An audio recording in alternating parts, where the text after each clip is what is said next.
Good morning students. Online class में आपका स्वागत है। और हम आज जो टॉपिक करेंगे वो राजस्थान की मिट्टियाँ। राजस्थान का भूगोल से हम एक टॉपिक लेके चल रहे हैं।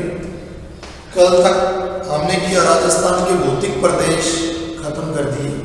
नया टॉपिक बीए सेकंड ईयर का कंपटीशन की दृष्टि से बहुत ही इंपॉर्टेंट टॉपिक राजस्थान की मिट्टियाँ एक टॉपिक है। तो बच्चों मैं आपको बताऊंगा आज कि राजस्थान की मिट्टियाँ और राजस्थान में कितने प्रकार की मिट्टियाँ पाई जाती हैं, रंग के अनुसार किस रंग की मिट्टी कहाँ पाई जाती है, इनका अपन वर्णन करेंगे। तो पहले मैं आपसे कुछ पूछता हूँ कि मिट्टी क्या है। हम मिट्टियों का वर्णन कर रहे हैं, राजस्थान की मिट्टियों का। मिट्टी क्या है, मिट्टी मनुष्य के लिए क्यों इंपॉर्टेंट है, क्या कारण है कि हम मिट्टियों का वर्णन करते हैं। तो स्टूडेंट्स पहले हमें इस बात का पता होना चाहिए, राजस्थान की मिट्टियों का वर्णन करेंगे, लेकिन पहले हमें इस बात का पता होना चाहिए कि मिट्टी क्या है। तो डॉक्टर बेनेट एक राइटर हैं, अमेरिकन विशेषज्ञ डॉक्टर बेनेट के अनुसार,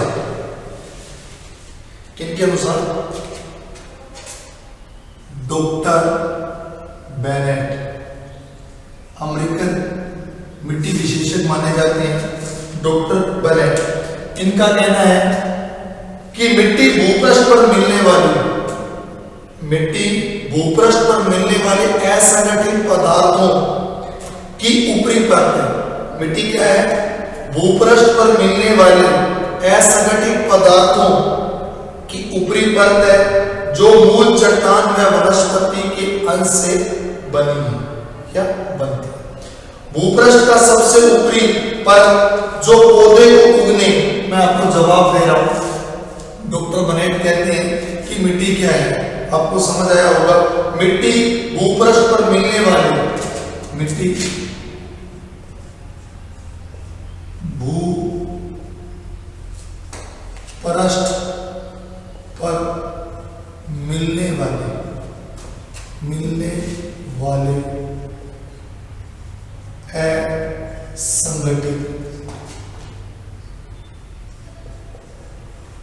असंगठित पदार्थों।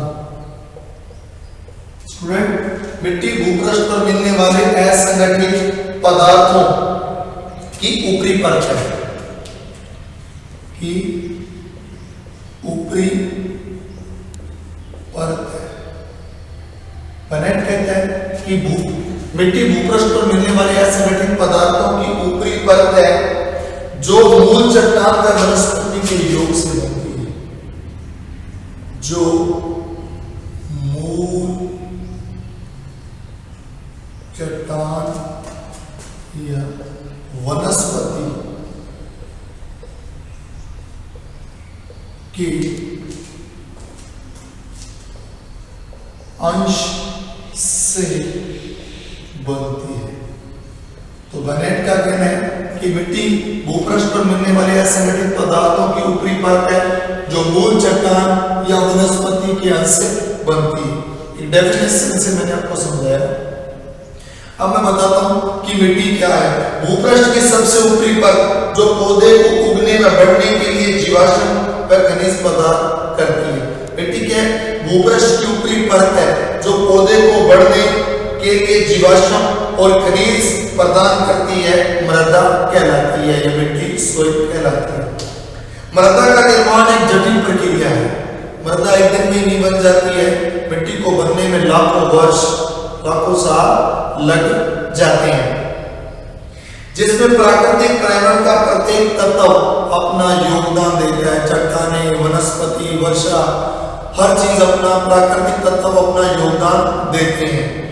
अपक्षय व अपरदन के कारण, दो शब्द है अपक्षय। अपक्षय होता है चट्टानों का अपनी जगह टूट जाना, अपक्षय, और अपरदन, अक्षय चट्टानों का अपनी जगह टूट जाना होता है और अपरदन होता है किसी चीज के द्वारा घिस के उस पदार्थ को आगे ले जाना। जैसे चट्टानी भागों में जब अपक्षय के कारण चट्टानें टूट जाती हैं, बिखर जाती हैं, तो उन्हें नदियां अपने साथ अपर्दन करके, मतलब वहां से काटना अपर्दन करके लुढ़काकर ढलानों से लाकर मैदानों में जमा कर देते हैं। इसको कहते हैं अपर्दन। तो अपक्षय और अपर्दन आप समझोगे।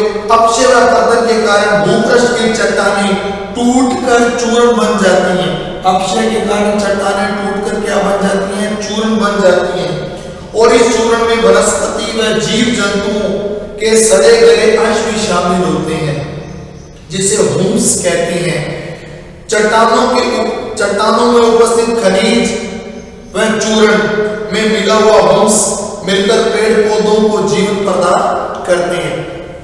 जब चट्टानें अपनी जगह टूटती हैं और वो जो चूर्ण बनता है उनका, उसमें वनस्पति के अंश, जीव जंतुओं के सड़े गले अंश भी होते हैं, जिसे हम ह्यूमस कहते हैं। ह्यूमस क्या है? पौधों को जीवन देता है। और ह्यूमस की उपस्थिति के कारण क्या होते हैं? चट्टानों में उपस्थित खनिज व चूर्ण में मिला ह्यूमस मिलकर पेड़ पौधों को क्या करते हैं? जीवन प्रदान करते हैं। तो इस प्रकार मिट्टी के अंदर हम पेड़ पौधे, किसान अपनी फसल पैदा करता है, तो इसलिए मिट्टी हमारे लिए बहुत जरूरी है। किसी अन्न का उत्पादन करने के लिए या व्यापारिक फसल के लिए कपास से लेकर जूट तक हम मिट्टी में पैदा करते हैं। और खाने के लिए अन्न जैसे गेहूं, मक्का, चावल, बाजरा सब हम किसान मिट्टी में ही पैदा करता है। मिट्टी की उत्पादन क्षमता पर ही निर्भर करता है कि वहां का एरिया, वहां की उत्पादन क्षमता कितनी होगी। अगर मिट्टी उपजाऊ है, किसी एरिया में मिट्टी उपजाऊ है, तो वो उतना ही संपन्न प्रदेश या राष्ट्र कहलाता है। जिस देश की मिट्टियां बहुत ज्यादा उपजाऊ होती हैं, वो देश उतना ही संपन्न होता है। तो मिट्टी का मनुष्य के ऊपर प्रत्यक्ष और अप्रत्यक्ष प्रभाव है। मृदा हमारे जीवन के लिए बहुत ही मूल्यवान तत्व है। जितना हमारे लिए ऑक्सीजन जरूरी है, जितना हमारे लिए पानी जरूरी है, तो मृदा भी उतनी ही जरूरी है। तो इसलिए कहते हैं कि मृदा हमारे जीवन के लिए एक मूल्यवान तत्व है, जो हमें प्रकृति से प्राप्त होता है। मृदा से हमें वनस्पति या कृषि उत्पाद प्राप्त होते हैं। किसी मिट्टी में ही हम पेड़ पौधे लगाते हैं, या किसान, मैंने जैसा कि आपको बताया, अपनी फसल पैदा करता है। मृदा की उपजाऊ शक्ति, मिट्टी की जो उपजाऊ शक्ति, वह उसकी गहराई पर किसी क्षेत्र की आर्थिक व्यवस्था निर्भर करती है। और मैंने आपको पहले बताया था कि जिस प्रदेश की मिट्टियां उपजाऊ होती हैं या जिस देश की मिट्टियां उपजाऊ होती हैं, तो वो आर्थिक दृष्टि से एक संपन्न एरिया होता है, संपन्न प्रदेश होता है। इसके बाद बात करूं पश्चिम बंगाल का डेल्टाई भाग मैदान, पश्चिम बंगाल का डेल्टाई मैदान व केरल के तट पर जलोढ़ मिट्टी मिलती है, जो कि बहुत ही उपजाऊ है।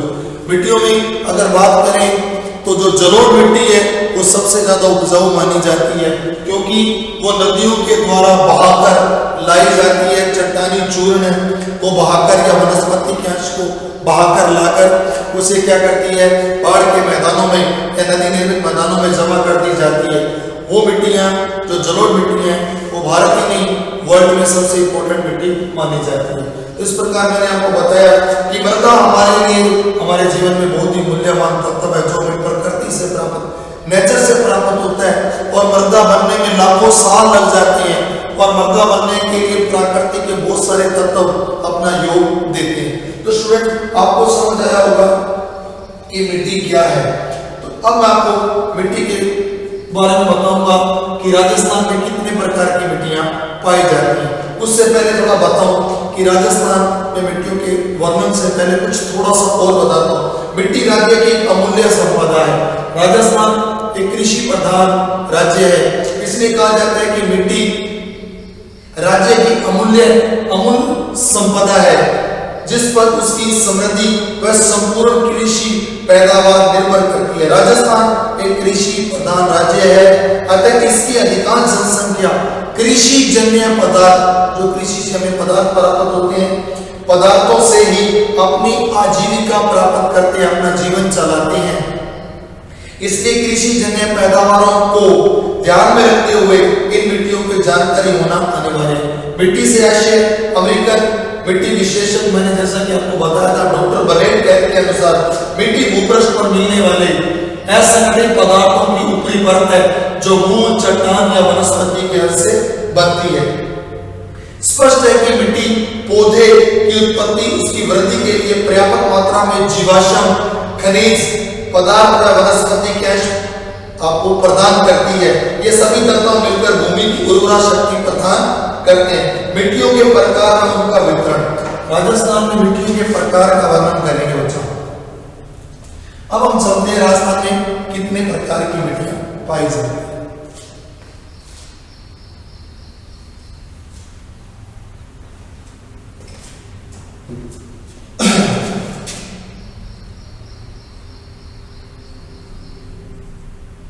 राजस्थान में मिट्टियों के प्रकार, बहुत सारे ज्योग्राफर्स ने, शिक्षाविदों ने, बहुत ही ज्यादा तो विशेषज्ञों ने मिट्टियों, राजस्थान की मिट्टियों का वर्णन किया है। तो मैं आपको बताऊंगा कि राजस्थान में कितने प्रकार की मिट्टियां पाई जाती हैं। वैसे कई बुक्स में लिखा होता है कि राजस्थान में 8 प्रकार की मिट्टियां पाई जाती हैं, कई बुक्स में लिखा होता है कि राजस्थान में 9 प्रकार की मिट्टियां पाई जाती हैं। मृदाओं के बारे में वर्णन करेंगे तो स्टूडेंट, राजस्थान में 9 प्रकार की मृदाएं पाई जाती हैं। इसमें पहली मृदा जो मैं आपको बता दूं वो है रेतीली बलुई मृदा, जो राजस्थान में सबसे ज्यादा एरिया में फैली हुई पाई जाती है। इससे पहले मैं आपको एक चीज और बताता हूँ मिट्टियों के बारे में। मिट्टी सबसे ऊपरी परत जो चट्टानों और वनस्पति के अवशेषों से बनी है। मिट्टियों के अध्ययन को पेडोलॉजी कहते हैं। मिट्टियों के जो अध्ययन किया जाता है उसे हम पेडोलॉजी कहते हैं। अगर कंपटीशन में कोई पूछे मिट्टियों का जो अध्ययन किया जाता है उसे क्या कहा जाता है, उसे हम कहते हैं पेडोलॉजी कहते हैं। मिट्टियों की जो अध्ययन किया जाता है उस अध्ययन को क्या कहा जाता है, पेडोलॉजी कहा जाता है। इससे पहले मैं आपको एक चीज बता दूं कि 19 फरवरी, राजस्थान में मिट्टियों का वर्णन करने से पहले बता दूं, 19 फरवरी, एक डेट याद रखना, 19 फरवरी 2015 को PM prime minister Narendra Modi, important question इसलिए आपको बताया। ये तो समझ आया होगा कि मिट्टी किसे कहते हैं। मिट्टियों का जो अध्ययन किया जाता है उसे हम पेडोलॉजी कहते हैं। एक इंपोर्टेंट क्वेश्चन था जो मैं आपको बता देता हूं। 19 फरवरी 2015 को पीएम नरेंद्र मोदी ने राजस्थान में आकर क्या किया। 19 फरवरी 2015 में नरेंद्र मोदी द्वारा सूत्रगढ़ श्री गंगानगर में मृदा स्वास्थ्य कार्ड योजना, मृदा स्वास्थ्य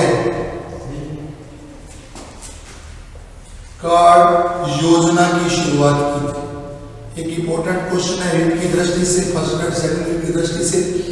नरेंद्र भाई मोदी जो इस टाइम इंडिया के पीएम है, प्रधानमंत्री है, उन्होंने 19 फरवरी 2015 को मृदा स्वास्थ्य कार्ड योजना का क्या किया था, शुरुआत की थी।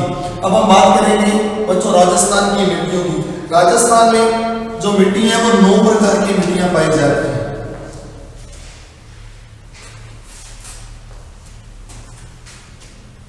पहली जो मिट्टी है वो मिट्टी है रेतीली मिट्टी।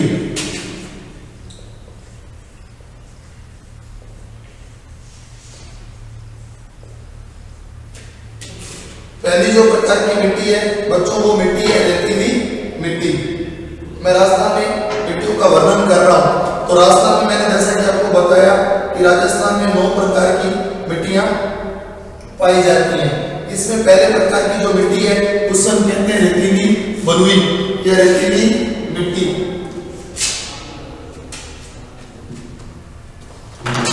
रेतीली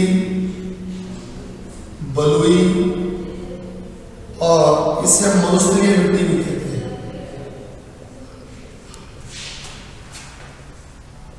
मिट्टी कहते हैं पहले प्रकार की मिट्टी, जिससे हम क्या कहते हैं, रेतीली मिट्टी, बलुई मिट्टी या मरुस्थलीय मिट्टी कहते हैं। फिर आ जाती है भूरी, भूरी रेतीली मिट्टी। स्टूडेंट जो तीसरे प्रकार की मिट्टी है वो राजस्थान में काली या इसको रेगुल मिट्टी के नाम से जाना जाता है। उसके बाद मिट्टी है बच्चा मिश्रित लाल व काली मिट्टी। मिश्रित लाल व काली मिट्टी। उसके बाद है लाल व पीली मिट्टी। लाल व पीली मिट्टी। लाल व लोमी मिट्टी। लाल लोमी मिट्टी।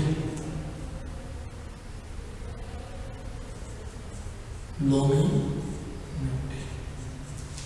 इसके बाद की बात करूं तो स्टूडेंट अगली मिट्टी है भूरी। भूरी मिट्टी। नंबर 8 है अगली जो मिट्टी है वो हम कहते हैं जलोढ़ व कछारी मिट्टी। उसे हम कहते हैं जलोढ़ या कछारी।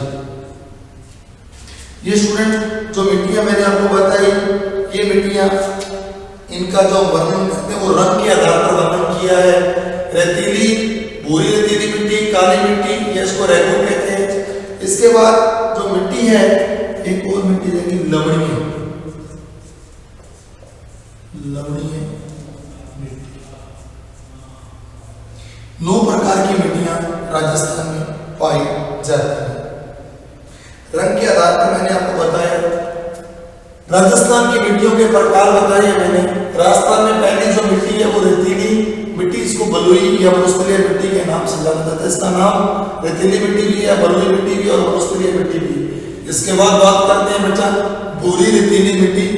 उसके बाद है काली रेगुल मिट्टी, मिश्रित लाल व काली मिट्टी। ये क्या है? लाल व काली मिट्टी का मिश्रण है, इसलिए मिश्रित मिट्टी कहते हैं। लाल पीली मिट्टी, 2 प्रकार नाम इसके। 5वां लाल व पीली मिट्टी। फिर है नंबर 6 पर लाल लोमी मिट्टी। नंबर 7 भूरी मिट्टी। नंबर 8 जलोढ़ मिट्टी कहते हैं, इसको आप कछारी मिट्टी कह सकते हैं। और नंबर 9 है लवणीय मिट्टी। क्षेत्र के हिसाब से राजस्थान को जैसे 4 पार्ट में बांटा था, जिले वाइज अलग अलग मिट्टियां पाई जाती हैं क्षेत्रीय विविधताओं के कारण। पहली मिट्टी रेतीली बलुई मिट्टी या मरुस्थलीय मिट्टी। फिर भूरी रेतीली मिट्टी आ जाती है स्टूडेंट। नंबर 3 है काली रेगुल मिट्टी। नंबर 4 मिश्रित लाल व काली मिट्टी। फिर लाल पीली मिट्टी, लाल लोमी मिट्टी, भूरी मिट्टी, जलोढ़ व कछारी मिट्टी और लवणीय मिट्टी। इस प्रकार राजस्थान में 9 प्रकार की मिट्टियां पाई जाती हैं। अब मैं इसका विस्तार से वर्णन करूंगा कि कौन सी मिट्टी कौन से एरिया में किस क्षेत्र में आपको मिलेगी। हम बात करेंगे सबसे पहले कौन सी मिट्टी की? रेतीली बलुई मिट्टी की बात होगी। रेतीली बलुई या मरुस्थलीय मिट्टी राजस्थान के बड़े क्षेत्र में पाई जाने वाली मिट्टी। नाम से पता चल रहा है कि मरुस्थलीय मिट्टी है, रेतीली मिट्टी है। मिट्टियों की बात करें तो मिट्टियां में अलग अलग क्षेत्रों की अलग अलग विविधताएं पाई जाती हैं। हम बात कर रहे हैं सबसे पहले रेतीली मिट्टी की, रेतीली बलुई मिट्टी की या मरुस्थलीय मिट्टी की। राजस्थान में सबसे अधिक क्षेत्र पर इस प्रकार की मिट्टी पाई जाती है। सबसे बड़ी खासियत आपको बता दूं, राजस्थान के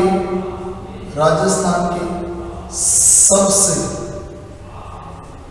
मैंने क्या बताया बच्चों, ध्यान से सुनना, राजस्थान के सबसे अधिक क्षेत्र पर पाई जाने वाली, सबसे अधिक क्षेत्र पर पाई जाने वाली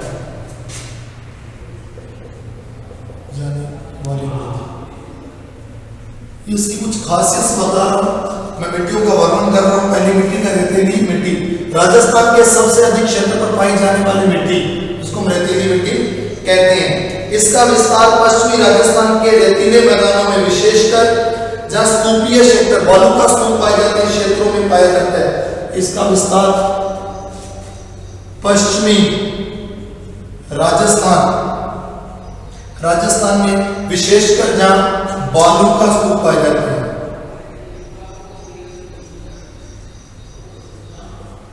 बालू का स्तूप वाला एरिया लिखा है साहब बुक्स में कि इसका विस्तार अंतरस्तूपीय क्षेत्रों में पाया जाता है। भूसंगति के अनुसार यह क्षेत्र काम एवं वायु द्वारा निक्षेपित मिट्टियों से बना है। जिसमें पीली मिट्टी से पीली भूरी, बलुई से बलुई चीका मिट्टियां बनती हैं। वर्षा की कमी के कारण और ढीली संरचना के कारण इस मिट्टी की उर्वरता शक्ति थोड़ी कम होती है। इसमें 3 प्रकार की मिट्टियां, पहला रेतीली, बालू, मृदा। इसमें भी आगे इनके भी प्रकार है, रेतीली, बालू, मृदा।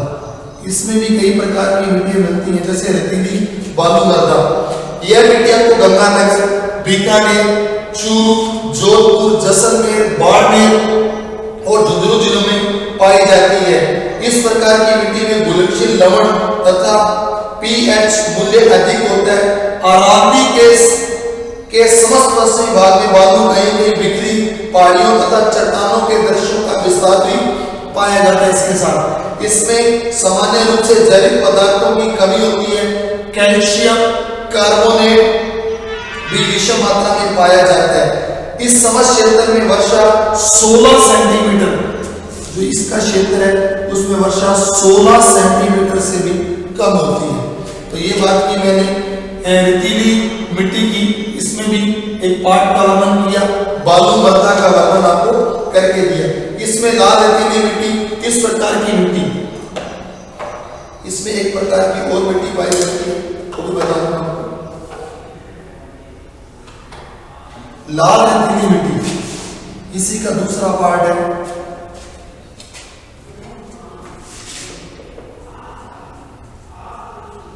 लाल रेतीली,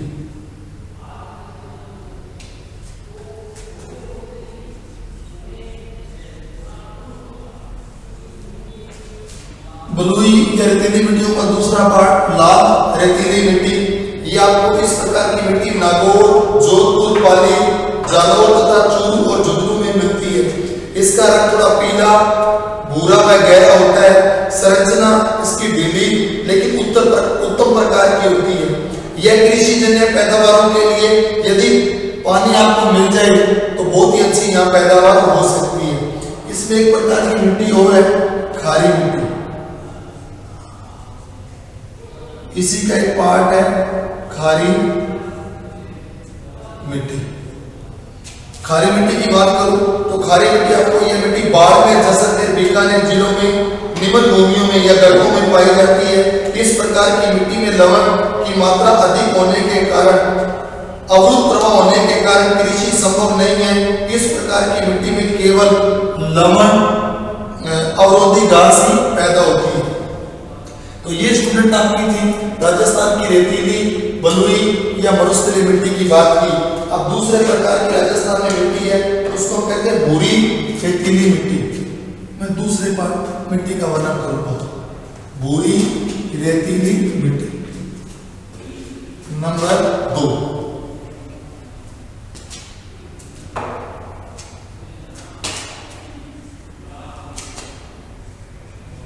भूरी रेतीली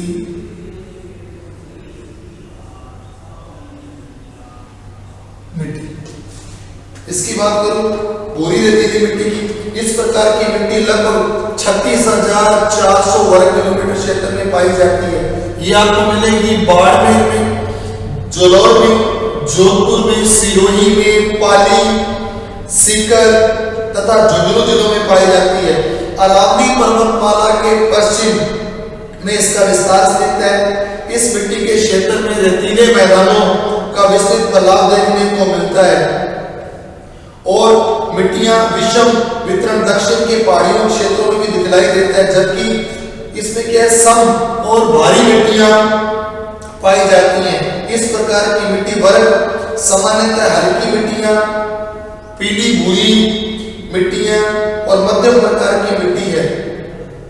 इस मिट्टी में आपको क्या मिलेगा, चूनेदार कंकड़ों के मिश्रण के रूप में पाई जाती हैं और यह बनावट के मध्यम, इसकी जो बनावट है वो मध्यम प्रकार की बनावट है। तो ये मैंने बात की आपको रेतीली मिट्टी की।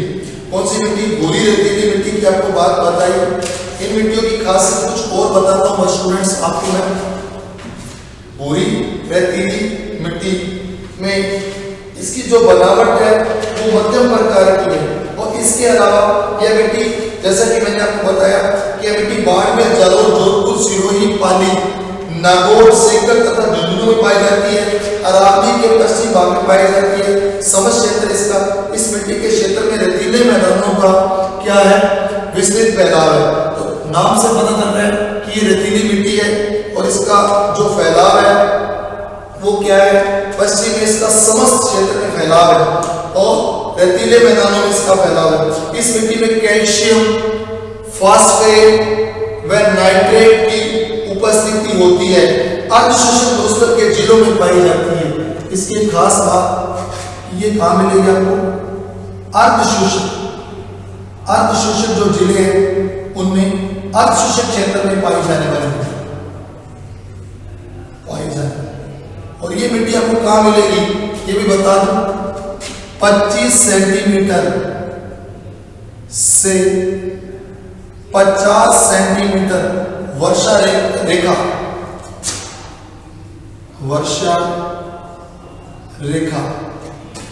25 सेंटीमीटर से 50 सेंटीमीटर वर्षा रेखा का जो एरिया है, जो दो लाइन है राजस्थान में, 25 सेंटीमीटर वर्षा रेखा से 50 सेंटीमीटर वर्षा रेखा, यानी कि अरावली से पश्चिम में जो एरिया है, जो 25 सेंटीमीटर से 50 सेंटीमीटर वर्षा रेखा वाला एरिया है, उस मैदान में, जिसको हम अर्धशोषित मैदान कहते हैं, उसमें ये मिट्टी पाई जाती है।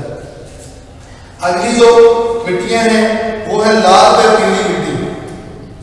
अगले प्रकार की जो मिट्टी है वो लाल व पीली मृदा है।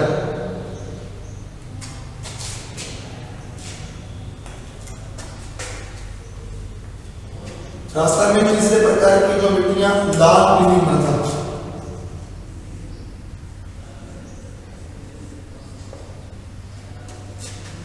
लाल पीली मृदा, तीसरे प्रकार की मिट्टियां। इस प्रकार की मिट्टी सवाई माधोपुर में मिलेगी। ये जो लाल पीली मृदा है, ये मिट्टी आपको सवाई माधोपुर, भीलवाड़ा, अजमेर और सिरोही जिलों में पाई जाती है।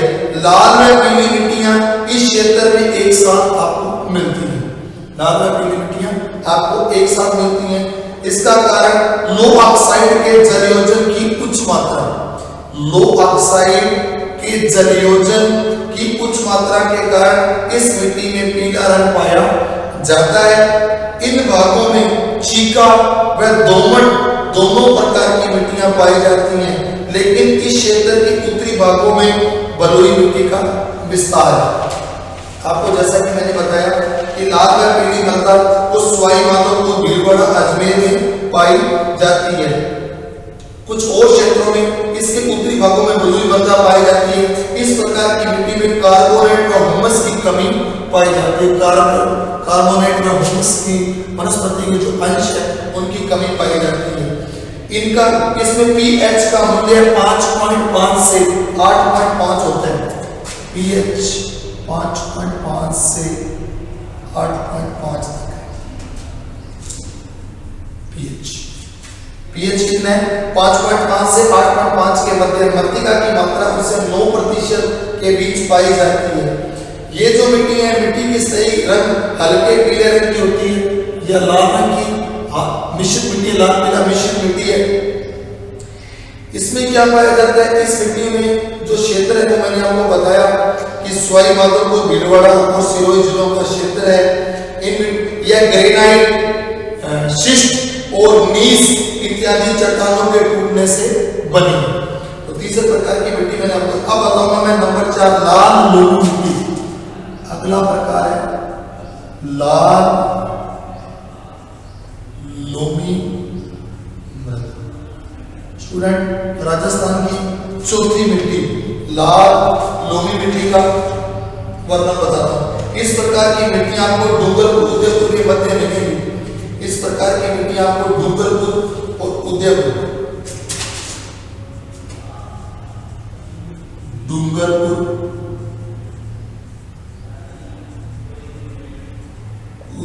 में मिलेगी।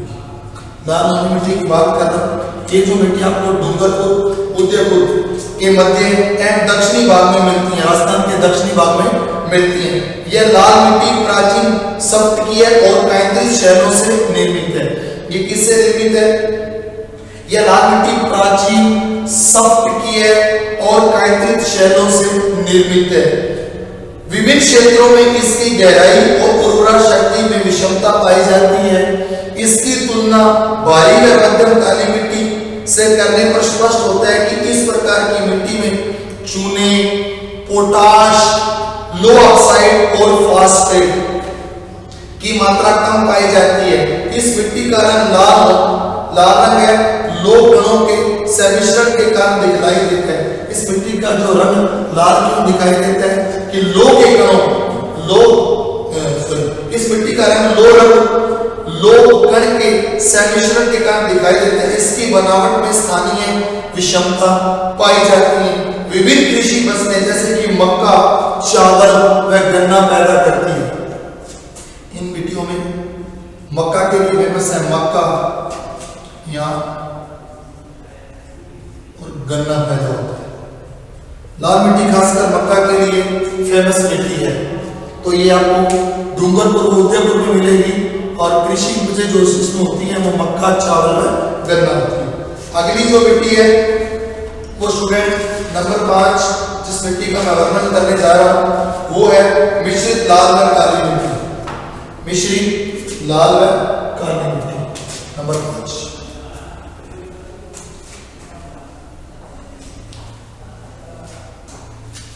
मिश्रित लाल व काली मिट्टी नंबर 5 स्टूडेंट जो मिट्टी है वो मिश्रित लाल व काली मिट्टी है।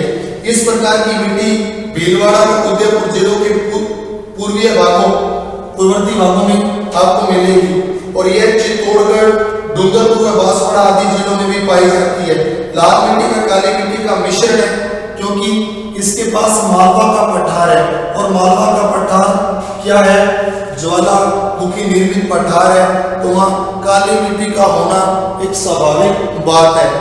और यहाँ दो मिट्टियों का जैसे कि मैंने आपको मिश्रण बताया कि लाल व काली, मालवा के पठार के कारण और मालवा के पठार में मिट्टी जो मिलती है वो काली मिट्टी है। लेकिन डूंगरपुर और बांसवाड़ा का जो एरिया है वहाँ लाल मिट्टी का एरिया है, इसलिए इस लाल मिट्टी का जो भाग है वो मालवा के पठार से जुड़ा है। इस मिट्टी का नाम स्टूडेंट मिश्रित लाल व काली मिट्टी। मिश्रित लाल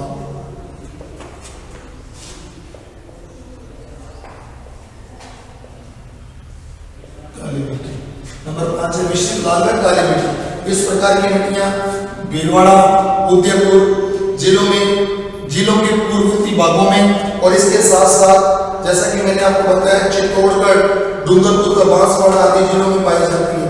लाल मिट्टी व काली मिट्टी का मिश्रण है क्योंकि यहाँ पास में मालवा का पठार है, इसलिए मालवा के पठार में आपको ब्लैक सॉइल या काली मिट्टी का मिलना स्वाभाविक बात है। लेकिन डूंगरपुर बांसवाड़ा का जो एरिया है ऐसे एरिया में देखा जाता है कि वहाँ लाल मिट्टी पाई जाती है और इसलिए कहीं पर ऐसा, इसलिए लाल मिट्टी का जो भाग है वो मालवा के पठार से जुड़ा है, वहाँ काली मिट्टी व लाल मिट्टी का संक्रमण पाया जाता है। इसमें लोहांश की प्रचुरता होती है। लाल रंग क्यों होता है? क्योंकि पर्वतों के कारण, अधिक वर्षा के कारण इसमें लोहांश भी होता है और लोहे में जंग लगने के कारण ऐसी क्रिया पाई जाती है, इसलिए इस एरिया को लाल व काली मिट्टी का क्षेत्र कहते हैं। इस मिट्टी में मक्का व कपास की फसलें पैदा की जाती है। मक्का और कपास, इसके साथ साथ यहाँ चावल भी पैदा, अगर सिंचाई का एरिया है बहुत ज्यादा सिंचाई मिले तो चावल पैदा किया जाता है। लाल मिट्टी मक्का के लिए फेमस मिट्टी है और काली मिट्टी तो कपास के लिए फेमस मानी जाती है। तो यहाँ मक्का, कपास और चावल पैदा होता है इस एरिया में।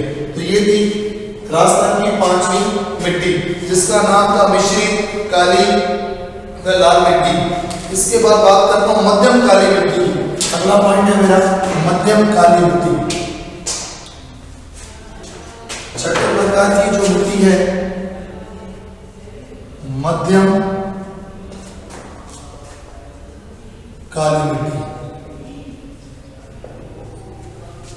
ये भी राजस्थान की इंपॉर्टेंट मिट्टी है। इस प्रकार की मिट्टी राज्य के दक्षिणी पूर्वी भागों यथा झालावाड़ में, बूंदी में, बारा, कोटा, ये आपको राजस्थान के दक्षिणी पूर्वी भागों में, जिसमें 4 जिले झालावाड़, बूंदी, बारा और कोटा आदि में पाई जाती है। इस मिट्टी का रंग भूरे रंग का मटमैला होता है। काली मिट्टियों और कछारी मिट्टियों के मिश्रण नदी घाटियों में पाए जाते हैं। जो ये मध्यम काली मिट्टी है, इसका क्षेत्र कहाँ पाया जाता है? जहाँ काली मिट्टी और कछारी मिट्टियों के मिश्रण नदी घाटियों में पाया जाता है। सामान्यतः इस प्रकार की मिट्टी में फास्फेट, नाइट्रोजन और जैविक पदार्थों की कमी, फास्फेट,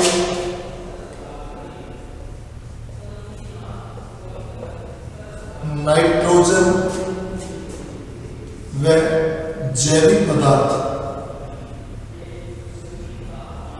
3 चीज लिखी है मैंने।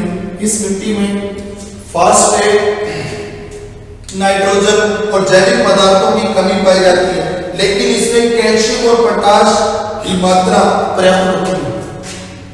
इसमें कैल्शियम और पोटाश की मात्रा अधिक, इसमें कैल्शियम और पोटाश की मात्रा अधिक पाई जाती है, लेकिन इसमें फास्फेट, नाइट्रोजन व जैविक पदार्थों की कमी होती है। हम बात कर रहे हैं मध्यम काली मिट्टी की, तो इसमें क्या होता है स्टूडेंट? फास्फेट, नाइट्रोजन और जैविक पदार्थों की कमी होती है और इसमें कैल्शियम, पोटाश की मात्रा अधिक होती है। इस प्रकार की मिट्टी में व्यापारिक फसलों की अच्छी उपज होती है। व्यापारिक फसलों की अच्छी उपज होती। तो ये थी हमारी मध्यम काली मिट्टी। इसके बाद स्टूडेंट हम बात करेंगे कछारी मिट्टी की। नंबर 7 कछारी मिट्टी।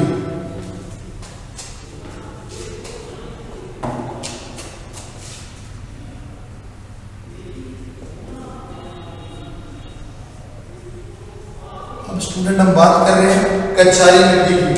जो कछारी मिट्टी है वो स्टूडेंट राज्य के पूर्वी भाग में मुख्य रूप से भरतपुर, धौलपुर, दौसा, जयपुर, टोंक, सवाई माधोपुर में पाई जाती है। इसका रंग लाल होता है। इसमें चूना, फास्फोरस, अम्ल और हुमस की कमी पाई जाती है। गठन में यह मटियार से रेतीली दोमट होती है। मिट्टी की ऊपरी शैलीज अक्सर फास्फेट और कैल्शियम की कमी होती है, लेकिन नाइट्रोजन यौगिकों की विषमता रहती है। भरतपुर, सवाई माधोपुर और टोंक की मिट्टियां पीली अथवा लाल रंग की होती हैं और लवणीय और क्षारीय मिट्टी के छोटे छोटे भूभाग जल स्तर के ऊंचे वाले स्थानों पर पाए जाते हैं। कहीं कहीं पर कंकड़ परतें भी पाई जाती हैं। इसमें स्थानीय चूर्णमय संचय भी दिखाई देता है इस मिट्टी में। और सामान्य रूप से ये मिट्टी अच्छी उत्पादकता के लिए फेमस है। अच्छी उत्पादकता के लिए फेमस है।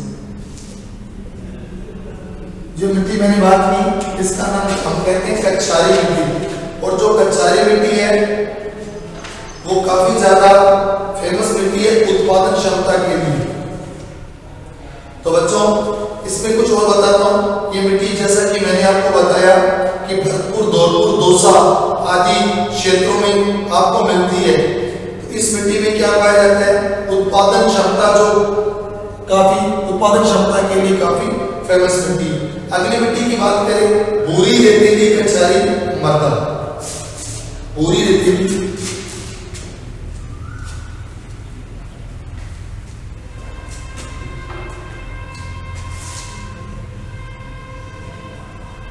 भूरी रेतीली कछारी मृदा। राजस्थान में 8वीं मिट्टी भूरी रेतीली कछारी मृदा। इस प्रकार की मिट्टी राज्य के अलवर, भरतपुर जिले के ऊपरी भाग में, तथा कहते हैं कि इस प्रकार की जो मिट्टी है वो श्री गंगानगर, अलवर, भरतपुर आदि जिलों में मिलती है। सामान्यतः इसका रंग कुछ लाल व कुछ भूरा होता है।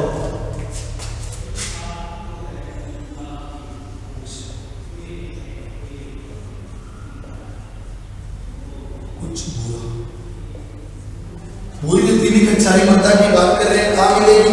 गंगानगर में मिलेगी, अलवर, भरतपुर आदि जिलों में मिलती है। सामान्यतः इसका रंग कुछ लाल में कुछ भूरा होता है। इसमें चूने की, फास्फोरस और हुमस की मात्रा पाई जाती है। इसमें चूना, फास्फोरस और हुमस की मात्रा पाई जाती है। इस कारण उपजाऊ मिट्टी है। ये क्या है? उपजाऊ मृदा है। ये मिट्टी क्या है? उपजाऊ मिट्टी, क्योंकि इसमें आपको मैंने बताया फास्फोरस और ह्यूमस की मात्रा पाई जाती है। उपजाऊ मिट्टी इन भागों में राजस्थान की व्यावसायिक व खाद्यान्न फसलें पैदा की जाती है। राजस्थान के जिन भागों में ये मिट्टी पाई जाती है वहाँ व्यावसायिक व खाद्यान्न फसलें उत्पन्न की जाती हैं या पैदा की जाती हैं। गंगानगर की जलोढ़ मिट्टी से कपास और गेहूं की अच्छी उपज मिलती है। जो गंगानगर है वहाँ आपको इसके साथ जलोढ़ मिट्टी से क्या पाया जाता है? जलोढ़ मिट्टी से कपास और गेहूं की अच्छी उपज प्राप्त की जाती है। तो स्टूडेंट ये मिट्टी थी नंबर 8। ये जो मिट्टी है वो बहुत ज्यादा उपजाऊ मिट्टी है और इसलिए इसके नाम भूरी रेतीली कचारी मृदा है। और जहाँ इसके साथ जलोढ़ मृदा पाई जाती है जैसे गंगानगर में, जहाँ नदियों का क्षेत्र है तो वहाँ अच्छी पैदावार होती है। अब हम बात करेंगे राजस्थान की नंबर 9 लास्ट मृदा, लवणीय व खारी मृदा। नंबर 9 लवणीय खारी मृदा। लवणों की मात्रा पाई जाती है। बीकानेर, नागौर, ये मिट्टी आपको बीकानेर, नागौर, जैसलमेर, श्री गंगानगर, हनुमानगढ़, बाड़मेर, जालौर आदि जिलों में पाई जाती है। फिर से बता दूं तो आपको लवणीय या खारी मृदा है वो कहाँ पाई जाती है? बीकानेर में, नागौर में, जैसलमेर, श्री गंगानगर, हनुमानगढ़, बाड़मेर और जालौर आदि जिलों में पाई जाती है। लेकिन सबसे ज्यादा लवणीय या खारी मृदा का विस्तार आपको बाड़मेर और जालौर में, बाड़मेर और जालौर में।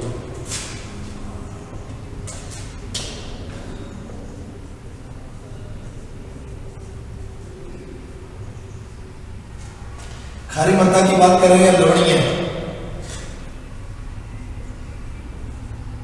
वैसे तो ये राजस्थान के कई जिलों में पाई जाती है, जैसा कि मैंने आपको बताया बीकानेर में, नागौर में, जैसलमेर में, गंगानगर, हनुमानगढ़, बाड़मेर, जालौर आदि जिलों में पाई जाती है।